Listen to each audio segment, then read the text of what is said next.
The historical record would not be complete unless I were to summarize the final days of empire, the very hallmarks that were the result of the millennia of a unique and fortuitous evolutionary path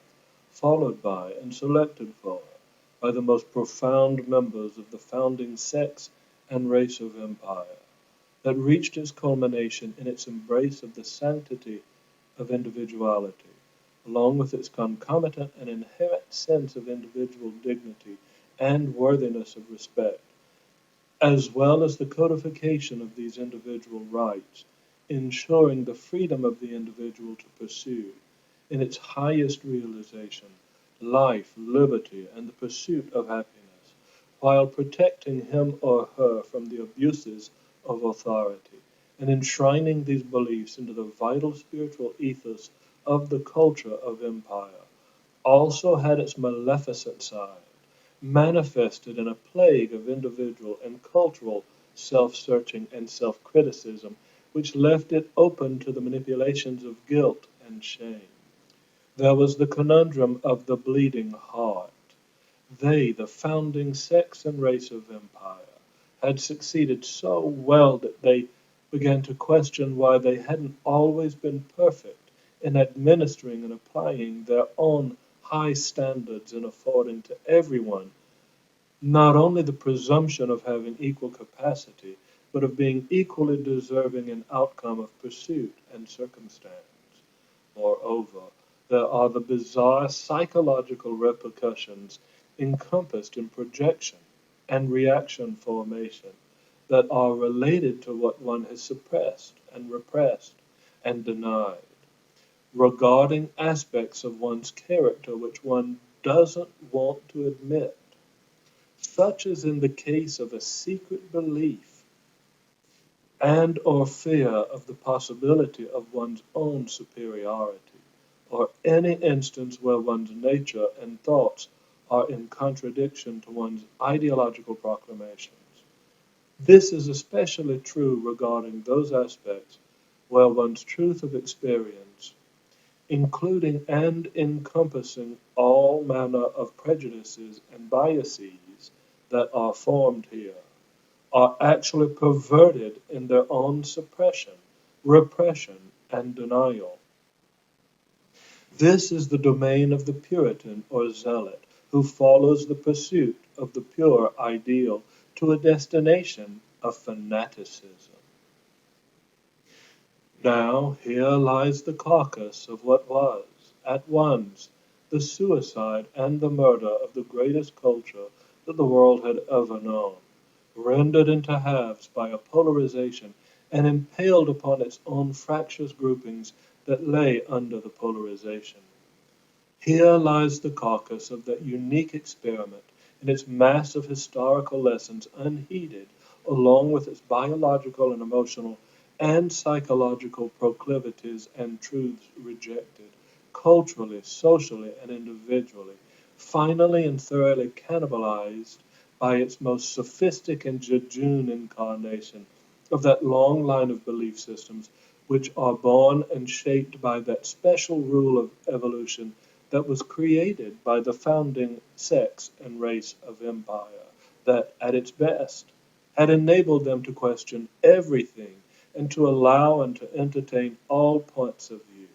It was after the continuous revisions of these ideological processes, which I dare not call refinement, that the vital mythos of its spiritual, national, and cultural narratives, a belief in its uniqueness, was deconstructed and destroyed. Again, a feat that the world had never known or seen, purged and manipulated upon a populace that had been left denuded and benumbed by its loss of and confusion with its own identity. Those totems and tribes of the founding sex and race of empire, for a political ideology cunningly promulgated by the imperial city. It was a model that was based upon that of the medieval Roman Catholic Church, the first ideology to successfully control the founding sex and race of empire through shame, guilt, fear, and self-loathing, to which it was, by virtue of its unique evolutionary trajectory profoundly susceptible. But instead of a supposed spiritual truth, it was a supposed political truth. It is here where the great betrayal of the imperial city reached its final solution. It was here where it was finally stated that the founding sex and race of empire had achieved so much in their existence that they had accumulated a sum of indefinable, individual, and cultural privilege, which was patently and eternally unfair to the others. Now, the only thing that the founding sex and race of empire could do to correct this privilege would be to surrender its cultural and social institutions, these bastions of its privilege, or die. Anyone who did not comply should be shamed or destroyed. It is here where they began to overrun the shell of empire, to destroy and dismantle what had become to them the demonic hindrance to everything that had eluded them. The collapse had become an implosion and deconstruction, an irritation of disparate and unsavory elements, perverting social science methodologies that had begun with an open-minded desire to seek the nuances and textures of meaning and to seek a vigilance against the extreme of absolutes,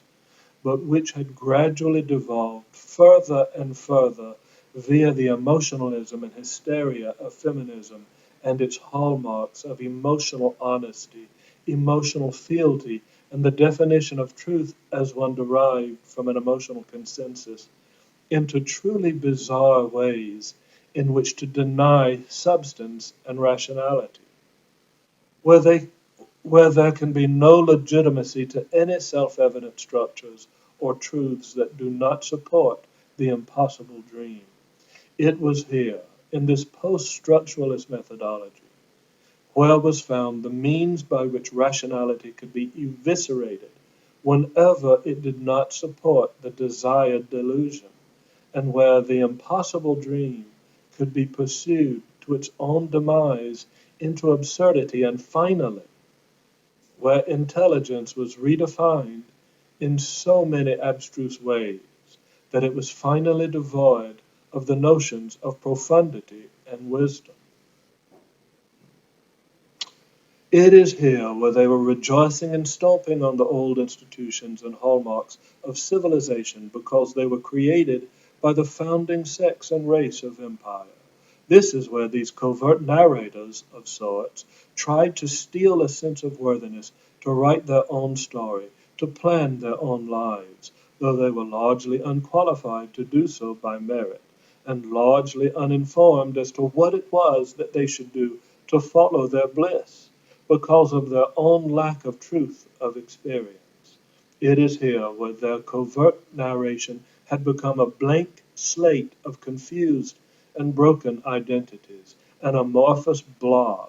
without a sense of time or place or truth of identity, thus derived from these perverted methodologies that represented the imperial city and that aspect of the advocates of bloated government that sought to punish individuality and excellence in favor of cultural relativism and individual control in the last days of empire. It is here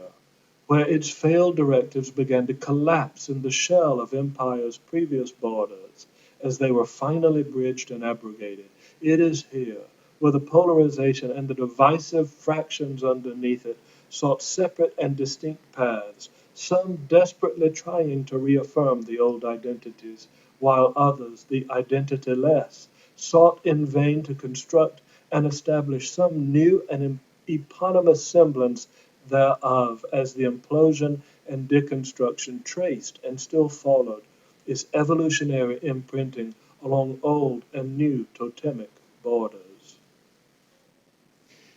It is here where one could see this bizarre spectacle of these covert narrators from the most politically ideological of humanity, or, at least, from those who possessed an interest in suppressing and repressing and denying a truth of experience for the possibility of their own gain. These masses of humanity and devotees of the imperial city, many of whom were in collusion with and received direction from those members of the founding sex and race of empire who were subject to the bleeding heart and its related tendency of a Stockholm syndrome, precipitated from being the constant targets of emotional hysteria and political correctness, who now felt a fanatical zeal to divest themselves from any association with their glorious but demonized past, which they had now forsaken and disavowed, and whose existence they had now even denied, or, at least, had felt no right or reason to inherit or to realize, who were located in the sphere of influence or in the diaspora of empire, who were now aware, at least on an instinctual level, like cornered animals, that they were faced with either their own obsolescence or a fight for survival with the AI, performing another type of sympathetic magic, the most favored pageantry and festival of the last resort, desperately trying to replicate and imitate the incredible variety of AI in their own behavior, as if they were not limited by the fulfillment of their evolutionary trajectory, as if their genetic code could flippantly be changed by the capricious and uninformed conjuring of epigenes and transcription factors, or a vain attempt to coerce a confluence of laws for themselves, like Moore's law for the machines. Its members were frantically branching off in different directions, hoping to somehow uncover a reason or justification for their continued existence. This attempt is different from exploration and experience, however. It no longer bore integrity. It was no longer earnest. It was born of a lack of knowledge of oneself and one's truth of experience, rather than one's being receptive to the benefits of keeping an open-minded attitude toward self-actualization. Almost every social construct was now proclaimed to be arbitrary, unless it supported any of the older constructs associated with the now fully demonized empire. They were proclaiming the older classifications and descriptions of humanity to be invalid and wrong. Moreover, all of science was supposed to be directed to prove this assertion. The construct of sex was to be deconstructed. They were proclaiming themselves to be without a gender, a new gender, or gender free, perhaps always gender transitional. Yet it wasn't usually based upon a valid role confusion or a feeling of being born in the wrong vessel, but rather upon the exercises of forcing a narrative of a political ideology, of political correctness, of promoting the impossible dream. It was a desire to be something that it was not. In fact, it now sought to be, in its desperation, not only something that it was not, but something that it could not in its present state embody. It was like stolen valor. This is where these cut-out figures, these mix and match cartoons, enjoined their own animation in search of a greater passion play which they could not understand, where they were anxiously shadowing the transhuman movement in little ways that could make them believe that they could compete with the AI, or at least be found worthy of hybridization. They had followed the Baudrillardian methodology to such an absurd degree that each of them had become his or her own simulacrum, participating in his or her own hyperreality, but one of his or her own choice, fueled by his or her own delusions and coping mechanisms, hollow and empty inside, while living in the empty platitudes of adherence inherent to the life of an ideologue, cloaked in the sanctimonious piety that hides a projection and a reaction formation. Their separation and disconnection from their own truth was such that they even felt that they were one with the AI, a mere collection of algorithms in a search engine. In fact, they were now nothing but a mishmash of plots and themes that were unmoored to a truth of experience. Finally, they were no longer even covert narrators, as they had lost the narration completely.